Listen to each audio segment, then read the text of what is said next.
हम इस वक्त तनकारा डिस्ट्रिक्ट में हैं जो मोरबी के पास है और हम इस वक्त एक कपास के खेत में हैं। कपास की जो खेती है वो गुजरात की और सौराष्ट्र की जान है। इस खेती की वजह से तमाम गुजरात के टेक्सटाइल मिलों में कपड़ा जाता है, लेकिन कितनी मुश्किल चीज होती है कपास की खेती करना। आप देख सकते हैं कि यहाँ पर हर जगह इस वक्त कपास उगाई जा रही है और यहाँ से निकाली भी जा रही है।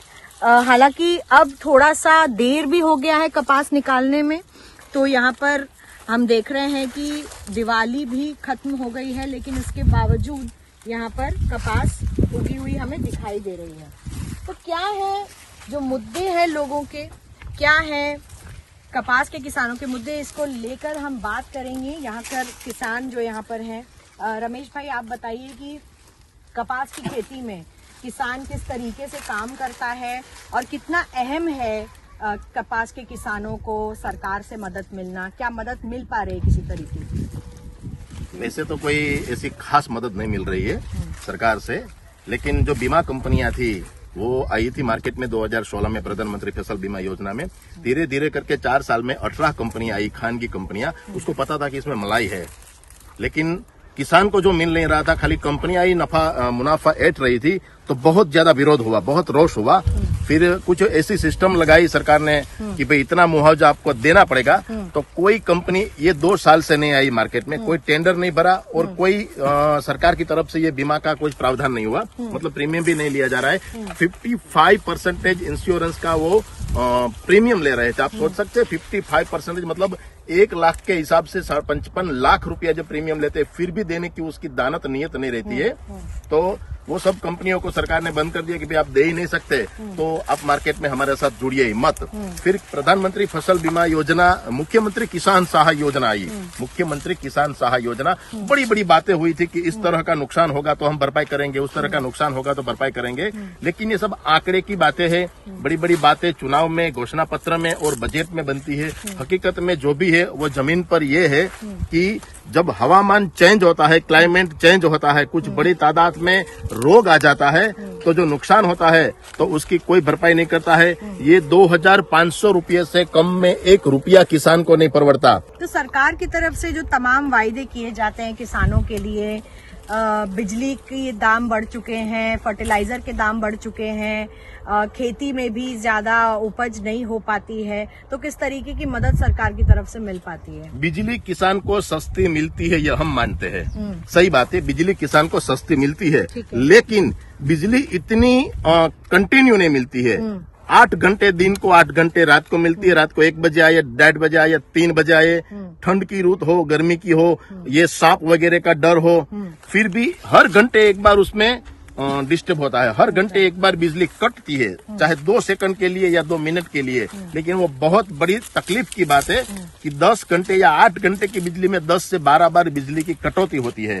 तो उसके लिए हमने हमारे गुजरात के ऊर्जा मंत्री से रूबरू मिलकर भी बात की थी कि वो बोला इंफ्रास्ट्रक्चर अच्छा हो जाएगा, ये ज्यादा डिमांड है इसलिए ऐसा हो रहा है, अभी इंडस्ट्रीज में जो ज्यादा यूज हो रहा है इसलिए ऐसा हो रहा है। हर बार नई नई बातें बनती है, लेकिन कई साल से, पिछले 10-20 साल से इसका कोई तोड़ नहीं मिला कि 8 घंटे में 10 से 12 बार बिजली जाती है। अभी इसी वक्त इस घड़ी आप जहाँ खड़े हैं वहाँ जब हम लाइट चालू करेंगे, आधा घंटे 1 घंटा बैठेंगे, फिर लाइट जाएगी। 4 किलोमीटर दूर से पानी आता है, फिर वहाँ जाएगा किसान, पाइपलाइन टूटेगी, कई तरह की दिक्कतें आती है।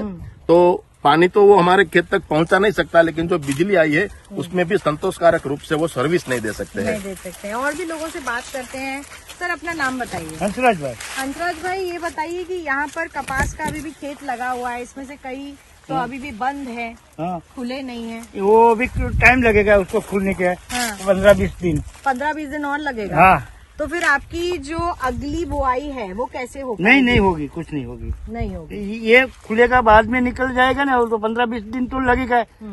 वो गड़ी नहीं मिला तो टाइम लगे, 1 महीना तो निकल जाएगा। तो अभी कुछ फसल नहीं होगी, ये कपास एक ही। तो आप इस साल सिर्फ कपास से काम चलाएंगे? कपास के चलाते हैं। अच्छा, तो अगली बुआई में आपको क्या बोना था यहाँ पर? मूंगफली था, ये साल कपास लगाया। अगली साल मूंगफली था। तो आप लोग ऐसे एक कपास एक मूंगफली करते हाँ, हैं। एक साल ये मूंगफली एक बार कपास लगाते हैं, ऐसा ही करते हैं। क्या उससे जमीन की उपज ठीक रहती है? रहती है क्या, वो कपास लगाए तो कपास निकलेगा नहीं इतना। वो मूंगफली लगाएगा तो मूंगफली कम निकलती है। अच्छा। मूंगफली में तो बहुत खर्चा लगता है, उसकी बीज का खर्चा, अभी जमीन में वही कीड़ा आता है वो खा जाता है। देखो मेरे 10 बीघा की मूंगफली पूरा नाश हो गया। अच्छा। हाँ, 50,000 रुपया का खर्च किया वो सब पानी में गया, एक पैसा नहीं मिला, पूरी मूंगफली निकालना पड़ा। नीचे जीवात आती है वो काट जाता है। तो क्या आपको इस चीज का सरकार मुआवजा देती है? नहीं नहीं नहीं, नहीं देती। मेरे पास 5-7 एकड़ जमीन है। ये साल 3 लाख का पैसा मिलेगा, 3 लाख में घर चलेगा और दूसरा खर्चा नहीं लगेगा। एक खेत का खर्चा ट्रैक्टर वाले को देगा, 2 लाख रुपए मेरे पास बचेगा, 2 लाख में घर चलेगा 1 बरस तक। तो मुझे बात बताइए कि फिर इस बारी तो चुनाव भी है, चुनाव में क्या किसान सोचता है सरकार के लिए? क्या आप लोग वोट देना चाहेंगे बीजेपी को दोबारा से? नहीं नहीं नहीं, बीजेपी को तो हम कभी नहीं देगा। अच्छा। कांग्रेस को देगा का आपको देगा, हाँ। बीजेपी को कभी नहीं देगा। तो आम आदमी पार्टी क्या आप लोगों को दे रही है? यहाँ पर आई अभी आम आदमी पार्टी क्या दे रही है आप लोगों को? आम आदमी पार्टी ये नया है, अभी तो आई नहीं। हाँ। ये गुजरात में पहली बार इधर इलेक्शन में है। हाँ। अभी तो कुछ भी है नहीं। वो कांग्रेस वालों हमारे ललित भाई है, उल्टा हो गया। हाँ। हाँ। वो ललित भाई पहले ही था हाँ। सारा सब, वो भी उसके पास जाते हैं, वो काम करते हैं बराबर। हाँ। अभी उसके पास जाएगा हाँ। तो अपना पूछेगा, उसकी तो सरकार नहीं है हाँ। कांग्रेस की, हाँ। तो क्या करेगा। अच्छा। अभी ये पुलिस वाले राजकोट में रुकते हैं मोटरसाइकिल हमारा, हाँ। देखो 1000 रुपया दंड लेता है एक आदमी का, 1000 रुपया दिन में 2 बार पकड़ेगा, 2000 रुपया जलेगा, खाएगा क्या? अच्छा।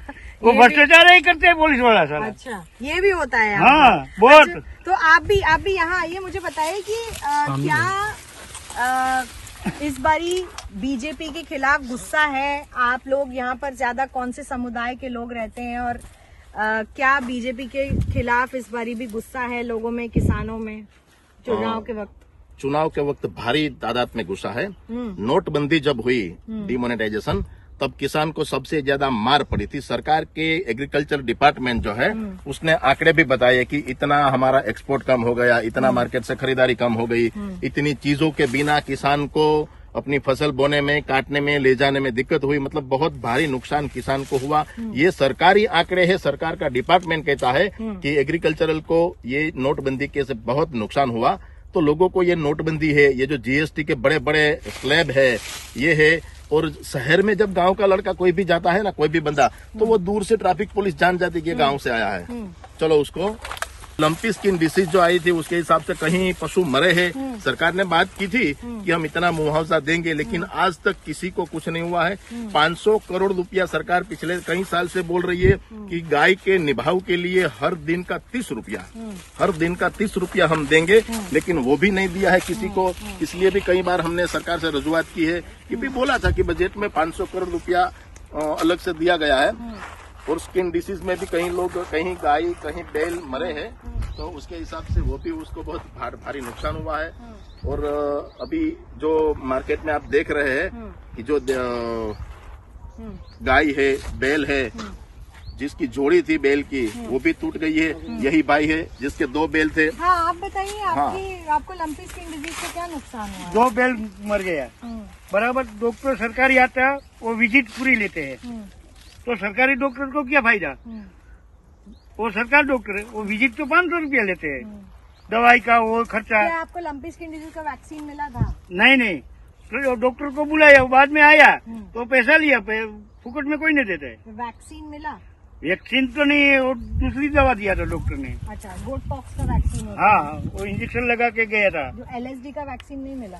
नहीं, वो नहीं कोई नहीं। गोलियां दिया और इंजेक्शन लगाए, वो कौन सा लगाए वो मैं तो किसान हूँ, मेरे को तो मालूम नहीं पड़ता है। 2 बैल मर गए? वो तो 2 बैल मर गया। हाँ। वो रोग आया था ना, हाँ। टपके वाला, हाँ, लंपी स्किन लंपी से, हाँ। वो मर गया।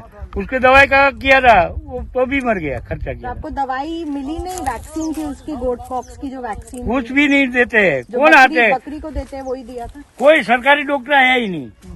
हमने बुलाया था, इसलिए डॉक्टर आया था।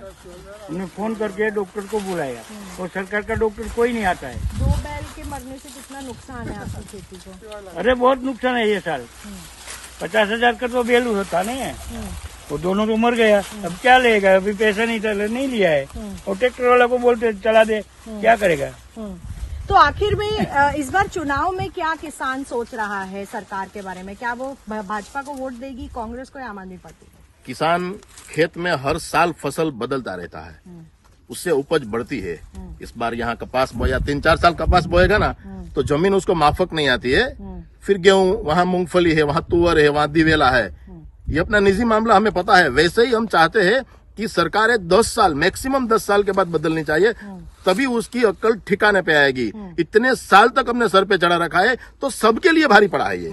30-30 साल तक किसी को आप प्रेम करेंगे, लाड करेंगे तो वो बिगड़ जाएगा। अपना बच्चा हो या हमारी फसल हो, हमारी जमीन हो या सरकार हो, बिगड़ जाती है। इतना ओवर हम किसी को नहीं दे सकते। ये बड़ी गलती सबकी है, पूरे गुजरात की है। किसान गांव वाले तो सब बदलते रहते हैं, सबको पता है गांव से उसको इतना नहीं मिल रहा है सपोर्ट। लेकिन फसल बदलने से जब उपज बढ़ती है तो सरकारें बदलने से उसकी नीयत बदलती है। अगले वाला अच्छा करेगा या नहीं करेगा, लेकिन उसको डर रहेगा कि मुझे करना पड़ेगा, वरना 5 साल के बाद ये उसकी फसल की तरह मुझे भी उखाड़ कर फेंक देगा। बहुत ही खूबसूरती से समझा दिया है किसानों ने कि बीच बीच में यहाँ पर मूंगफली उगाई जाती है और फिर कपास उगाया जाता है। जब फसल बदलने से यहाँ जो फसल की उपज है वो बढ़ती है, तो सरकार बदलने से सरकार की नीयत बदल सकती है, ऐसा किसानों का मानना है। ज्यादातर पटीदार समुदाय से लोग यहाँ पर सरकार से अब भी काफी गुस्सा है। कई वायदे ऐसे किसानों को किए गए जो अभी तक पूरे नहीं हुए। लगता है कि इस चुनाव में भी भाजपा को इनका गुस्सा झेलना पड़ सकता है। तनकारा से मोरबी डिस्ट्रिक्ट के पास प्रदीप गुप्ता के साथ मिलन शर्मा, आज तक।